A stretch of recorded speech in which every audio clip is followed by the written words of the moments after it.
When I first started learning about seaweed, I thought, oh, I'm not going to like that. It smells fishy. It's, down on the beach, you play with it or fling it at your brothers or, whatever. But learning about the nutritional benefits to it and how it really can be delicious if you prepare it in certain ways was one of the first experiences I had with the seaweed, and I really enjoyed it. This is the most nutritious vegetable on this planet Earth. People think of biting into a potato and they think, what kind of vegetable is that when it's raw? And seaweed is the same way. I think of it as a sea vegetable, not just a seaweed. It's a different shift of your mind when you think sea vegetable. This seaweed is got a lot of natural sugar in it, so it's good for diabetics. It's a natural sweetener. So sugar racks. There are three kinds of seaweed that grow along this coast in general groupings. There are the green seaweeds, then there are the brown seaweeds, that's what's called kelp, and then there are the red seaweeds. The brown seaweeds are loaded with undigestible fibers. This is key for diabetics because if you're eating a food that has a lot of fiber that is difficult to digest, it slows down the digestion in the stomach and in the intestine. What happens is food stays in you longer and you don't get a big sugar rush. And that's why seaweed is excellent for diabetics. Look at the size of this sea vegetable. This is probably 7 feet long.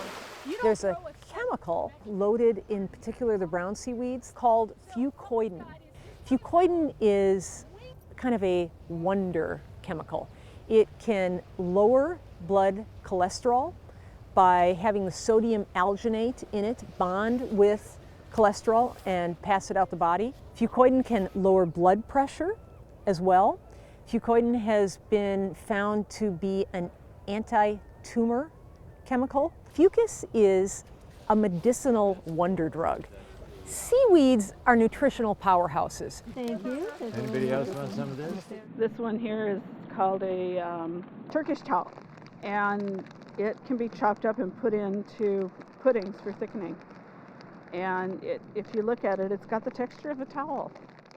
It's really awesome to learn what you can do and what you can eat. And some have acids, some have sugars, some have saltiness. They're all different, but they're all wonderful to learn about. Because our ancestors knew all this stuff. They knew what to go get, and we're just getting this information back now. There's so many different kinds, and people assume that they're not going to like it because of the way that it smells or maybe the way the beach smells. But there's so many different types of seaweed and so many different recipes. They're just so high in minerals.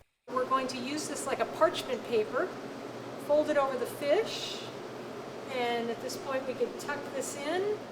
I think the average American just doesn't get enough nutrients in their diet and minerals especially, and so incorporating seaweeds in there just seems like a no-brainer. People are squeamish about anything that is mucosal, is slippery, is wet. It's a texture problem, and that's where cooking comes in. So if you could teach people, I think, that this substance that seems to be rather disgusting is actually a wonder drug, is good for the skin, is good for reducing inflammation in the body, people start to think, well, maybe that slippery thing is kind of cool. All the tribes that we work with acknowledge that when you eat traditional foods and when you use more traditional medicines, you're much less likely to develop any modern chronic diseases, which would include diabetes, heart disease, cancer. And so returning to a traditional foods diet is something a lot of tribes are focusing on to really revitalize the health of their people.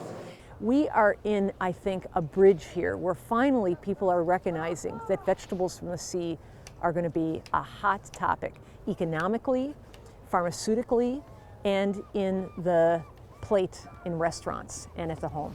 So we're on a new wave. We're at the beginning of it. It's really exciting.